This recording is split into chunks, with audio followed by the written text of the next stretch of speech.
मोदी जी, आप देश के प्रधानमंत्री हैं। कब तक ऐसे छुटभैया नेता की तरह संसद में चुटकी लेकर अपनी चरण चुंबक मंडली से ताली बजवाते रहिएगा? राष्ट्रपति के अभिवादन पर आपका वक्तव्य स्तरहीन और हमेशा की तरह मर्यादा विहीन था। मणिपुर से लेकर लद्दाख तक सड़कों पर उतरे इस देश के लोगों से आप भयभीत हैं।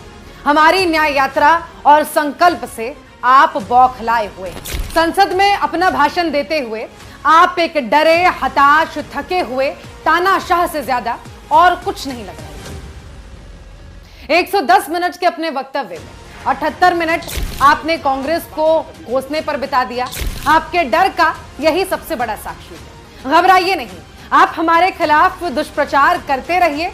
हम लोगों की लड़ाई मुस्तैदी के साथ ऐसे ही लड़ते रहेंगे। यहां आपके बोले हुए कुछ झूठी बातों का सच आपके सामने रखती हूं। आपने कहा मोदी की गारंटी है। कितनी बार इस खोखले दावे को बोलिएगा? गारंटी तो 15 लाख हर अकाउंट में देने की थी, सालाना 2 करोड़ रोजगार देने की थी। यहां तो आपने आटे, दही, पढ़ाई, दवाई सब पर ही टैक्स लगा दिया। मोदी की गारंटी नहीं, मोदी के जुमले हैं ये। आपने कहा लोकतंत्र में मेरा विश्वास है। चंडीगढ़ में जो हुआ वो लोकतंत्र का मजाक है। हम स्तब्ध हैं, हम इस तरह लोकतंत्र की हत्या नहीं होने देंगे। मतपतों को विकृत करने वाले अधिकारी पर मुकदमा चलाया जाना चाहिए। सुप्रीम कोर्ट ने यह टिप्पणी करके आपकी और आपकी पार्टी की लोकतंत्र के प्रति समर्पण का पर्दाफाश कर दिया है। आपने कहा विकसित भारत की झांकी, कृषि, शिक्षा, स्वास्थ्य, सामाजिक कल्याण में बजट काटकर भारत ऐसे विकसित होगा। यह कुकृत्य आपने इस बार के बजट में भी किया। 74.1% मतलब 100 करोड़ से ज्यादा लोगों को एक वक्त का पौष्टिक भोजन नसीब नहीं हो रहा है। आपने भारत को 5वीं बड़ी इकोनॉमी बताया। आपके सारे जबानी जमा खर्च के बावजूद असलियत यह है कि आपके शासनकाल में क्रय शक्ति के आधार पर प्रति व्यक्ति जीडीपी में सालाना वृद्धि दर मात्र 4.3 रह गई है, जो कि डॉक्टर मनमोहन जी की सरकार के समय 6.2 था। 15.4 करोड़ लोग मनरेगा में रजिस्टर हुए क्योंकि शहर और गांव में रोजगार की हालत खस्ता हो गई है। 25 करोड़ लोगों को गरीबी से उबारा, आपने ऐसा दावा किया। आप झूठ बोलना बंद कर दीजिए। आपके इस जुमले में 4 बड़ी समस्याएं हैं। अगर गरीबों की संख्या घट गई है तो उपभोग यानी कि कंजम्पशन क्यों गिरकर मात्र 4.4 पर पहुंच चुका है? अगर गरीबी 11.7% तक गिर चुकी है, मतलब लगभग सिर्फ 15 करोड़ लोग ही गरीब हैं, तो सरकार 80 करोड़ को मुफ्त राशन देने के लिए मजबूर क्यों है? और तीसरा, नीति आयोग के इस दावे का समर्थन किसी भी थर्ड पार्टी ने क्यों नहीं किया? आखिर वर्ल्ड बैंक, IMF, आखिर किसी ने तो यह बात मानी होती। और चौथा, नीति आयोग ने गरीबी नापने के स्थापित मानक हैं, उनको बदलकर ऐसे मानकों को क्यों चुना जो सरकार की फ्लैगशिप योजनाओं पर आधारित है? अगर 25 करोड़ लोग गरीबी से उबारे गए हैं तो वो आखिर दैनिक दिनचर्या की चीजें जैसे साबुन, बिस्कुट, तेल, मंजन क्यों नहीं खरीद पा रहे हैं? क्यों लगातार हम भूखमरी के इंडेक्स में गिरते जा रहे हैं? क्यों 50,000 लोगों ने अपने बच्चों का सेंट्रल यूनिवर्सिटी से दाखिला वापस ले लिया है? आपने कहा कृषि बजट 1 करोड़ 25 लाख है। किसान से ज्यादा किसी के साथ छल नहीं किया है आपने। कृषि बजट 5 साल में निरंतर गिरा है। वित्तीय वर्ष 20 में कृषि का बजट जीडीपी का 5.44% था, जो अब घटकर 3% से भी कम पर आ गया है। किसान की आय दोगुना करना तो दूर की बात है, किसान तो सिर्फ 27 रुपए प्रतिदिन ही कमा पा रहा है। और आपकी सरकार ने तो पिछले 5 वर्षों में 1 लाख करोड़ से ज्यादा कृषि कम्बुत्तेत खर्च ही नहीं किए और राजस्व को वापस कर दिया है। गांव-गांव ने विकसित भारत यात्रा देखी, आपने ऐसा भी कहा। हाँ, सच है, सरकारी खर्चे पर खूब चाय समोसा खिलाया गया। आपके चरण वंदन के लिए बनी फर्जीवाड़े का वीडियो भी खूब दिखाया गया। लेकिन मोदी जी, ग्रामीण अर्थव्यवस्था ठप है। आप ही की सरकार के आंकड़े दिखाते हैं कि उपभोग और आय दोनों निरंतर गिरते जा रहे हैं। लोग साबुन, तेल, मंजन खरीदने में असमर्थ हैं। ट्रैक्टर से लेकर मोटरसाइकिल की बिक्री ठप है। ये ग्रामीण अर्थव्यवस्था के मानक हैं। आपने कहा महंगाई नियंत्रण में है। अरे प्रभु, आटा, दही, कलम, किताब, दवाई, अस्पताल, सब पर आपने जीएसटी लगा दिया है। 71 के पेट्रोल को 100 पार कर दिया है। 400 के सिलेंडर को 1000 पार आपने कर दिया। 90 पर बिकने वाले तेल को 220 के पार आपने कराया। 74 की अरहर दाल को 150 पार आपने कराया। नियंत्रण में महंगाई नहीं, नियंत्रण में मीडिया है जो आपको महंगाई पर आईना नहीं दिखा रही है। आपने भ्रष्टाचारियों के खिलाफ एक्शन लेने का भी दावा किया। कब तक यही झुनझुना बजाइएगा?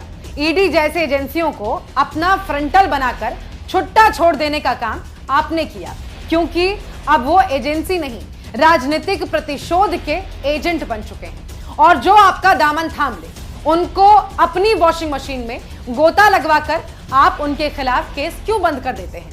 क्यों 95% केस सिर्फ विपक्ष के खिलाफ हुए? 10 साल से सत्ता में है, एक केस में भी कन्विक्शन नहीं हुआ है। ललित मोदी, नीरव मोदी, मेहुल चौकसी, संजय सारा, विजय माल्या जैसों को आपने भगाया, उन्हें वापस कब लाइएगा ये भी तो बताइए। अडानी और पेटीएम जैसों के खिलाफ गंभीर आरोप है, कब जांच होगी? भ्रष्टाचार पर आपके शब्द खोखले और थोथा चना बाजे खना से ज्यादा कुछ नहीं। भारत दुनिया की अग्रणी डिजिटल इकोनॉमी है, यह दावा भी आपने संसद में किया। लगे हाथ पेटीएम में हुए घोटाले और मनी लॉन्ड्रिंग पर भी बोलते जाइए, जिसने डिजिटल पेमेंट की दुनिया को हिला कर रख दिया है। आपकी कृपा के चलते वो कानून की धज्जियां उड़ाते रहे। नारी शक्ति सामर्थ्य के गूंज, ये भी आपने कहा। हमारी पहलवान बेटियां आपको नमस्कार कर रही हैं। ब्रजभूषण शरण सिंह आपके बगल में ही होंगे। कुलदीप सिंह सेंगर और राम दुलार गोंड जैसों से भयभीत है देश की नारी। IIT BHU में आपकी पार्टी के दरिंदों ने जिन बेटियों के साथ जघन्य अपराध किया, वो सामर्थ्य की गूंज नहीं, न्याय की गुहार लगा रही है। बेटी बचाओ बेटी पढ़ाओ बोलते हुए आपको ढोंग नहीं लगता? 370 खत्म होते देखा, मकसद तो कश्मीर में शांति लाना था ना, आखिर क्यों फिर कश्मीरी पंडितों को चुन चुनकर मारा जा रहा है? और लगे हाथ ये भी बताते जाइए कि अगस्त 2019 से दिसंबर 2023 तक कश्मीर में आतंकी मुठभेड़ों में 163 जाबाजों से ज्यादा सुरक्षा बल और सेना के जाबाजों की आतंकवाद से लड़ते हुए शहादत पर आप मौन क्यों रहते हैं? ये आपकी विफलता है। आपने कहा कि भारत की सेना के पराक्रम पर गर्व है आपको। आपने सेना और उनके शौर्य का अपमान किया। अग्निवीर जैसी योजना लाकर आपने सेना के पराक्रम का मखौल उड़ाया है। सेना के शीर्ष अधिकारियों ने खुलासा करके ये बताया है कि कैसे ये योजना सैन्य बलों पर थोपी गई। अगस्त 2019 से दिसंबर 2023 तक कश्मीर में आतंकी मुठभेड़ों में 163 जाबाजों की शहादत पर आपकी चुप्पी उनका अपमान है। ना संवेदना ना श्रद्धांजलि, किस मुंह से आप सेना की बात करते हैं? मैं ओबीसी हूं, दिखता नहीं, यह भी कहा आपने संसद में। अभी कुछ दिनों पहले की ही बात है, प्रधानमंत्री कह रहे थे कि कोई जाति ही नहीं है सिवाय अमीर और गरीब के, मगर आज खुद को सबसे बड़ा ओबीसी बता डाला। हमारी जातिगत जनगणना की मांग से आपकी सिट्टी बिट्टी गुम है, लेकिन गिनती तो करनी ही होगी। आपने कहा कर्पूरी ठाकुर के साथ कांग्रेस ने गलत किया। नहीं मोदी जी, इतिहास का इतना भी दम मत तोड़िए। कर्पूरी ठाकुर जी ने 70 के दशक में बिहार में पिछड़े वर्ग को आरक्षण दिया, तब उनको मुख्यमंत्री पद से हटाने का कुकृत्य जनसंघ, जो कि वर्तमान में बीजेपी है, उसने किया था। कर्पूरी ठाकुर जी ने जनता पार्टी सरकार का नेतृत्व किया, जो 2 राजनीतिक समूहों का मेल थी। बीजेपी का पुराना अवतार जनसंघ और राम मनोहर लोहिया एवं जयप्रकाश नारायण के समाजवादी सोच से जुड़ा लोकदल। कर्पूरी जी द्वारा पिछड़े वर्ग को 33% आरक्षण देने के फैसले से उच्च जातियों में अशांति फैल गई और फिर जनता पार्टी समूह के नेता कैलाशपति मिश्र ने अप्रैल 1979 में कर्पूरी सरकार से अपने समूह को अलग किया, जिसके बाद जनसंघ समूह ने राम सुंदर दास को मुख्यमंत्री बनाया। रह रहकर आरक्षण समाप्त करने की बात करने वाली बीजेपी, मंडल रिपोर्ट पर विश्वनाथ प्रताप सिंह से समर्थन वापस लेने वाली बीजेपी, पिछड़ों की गिनती करने से किनारा काटने वाली बीजेपी वास्तव में शोषित, दलित, वंचित पिछड़ों का दमन करती है बीजेपी। विपक्ष ने भानुमति का कुनबा जोड़ा। अरे 38 दलों के साथ भानुमति का कुनबा तो आपने जोड़ा है। 22 तो ऐसे दल हैं जिनका एक भी सांसद नहीं है। कुछ ने तो कभी चुनाव ही नहीं लड़ा। क्या हुआ? एक अकेला सब पर भारी के फर्जी दावे का। विपक्ष हाउस नहीं चलने देता है। संसद में आपने ये भी कहा, हाउस चलाने की जिम्मेदारी आपकी है। मणिपुर से लेकर अडानी महाघोटाले, पेगासस से लेकर महंगाई जैसे ज्वलंत मुद्दों पर आप भागे भागे फिरते रहे। सदन आपने और आपकी पार्टी ने नहीं चलने दी, तो ये फर्जी विलाप बंद कर दीजिए।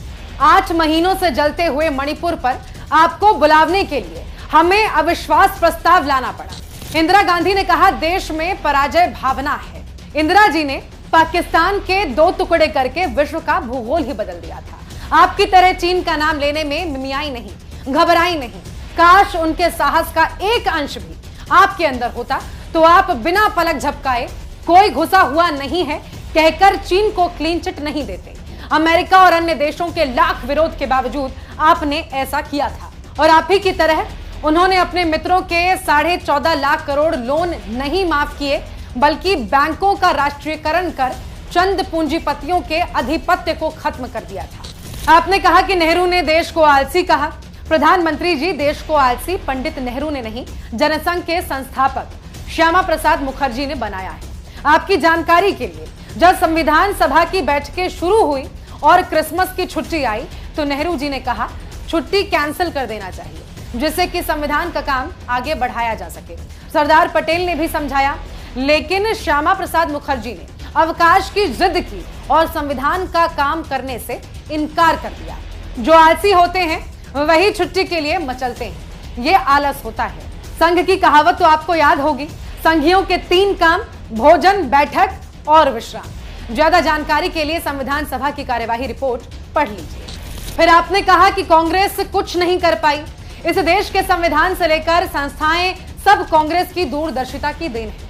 चुनाव आयोग, ISRO, Indian institute of science, IITs, AIIMS, IIMs, Indian school of mines, national institute of design, BARC, atomic energy department, national chemical lab, physical research lab, national metallurgical lab, central glass and ceramics research institute, भेल, BEL, HMT, LIC, ONGC, IOC, green revolution, white revolution, telecom and IT revolution, MNREGA, food security act, right to education, right to information. और अब आपकी सत्ता से विदाई के बाद न्याय होगा। युवा न्याय, नारी न्याय, किसान न्याय, श्रमिक न्याय, भागीदारी न्याय। आपने 10 साल में चरण चुंबक और व्हाट्सएप के लीचड़ ट्रोल बनाए। फिर आपने कहा कि राम घर लौट आए। करोड़ों के आराध्य मर्यादा पुरुषोत्तम श्री राम को घर देने वाले आप होते कौन हैं? सृष्टि के रचयिता भगवान को तस्वीरों में अपने से छोटा दिखाना और फिर यह घमंड करना कि आप उन्हें वापस ले आए हैं, यह घमंड नहीं, पाप है। भगवान राम कण कण में बसते हैं। हमारी आस्था में, हमारे आचरण में, न्याय में, नैतिकता में, सत्य में, प्रेम में वो गए ही कहां थे जो लौट आए हैं। आपके अभिमान ने तो प्रभु राम को भी नहीं बख्शा। बहरहाल आज आपकी बातें सुनकर आप पर तरस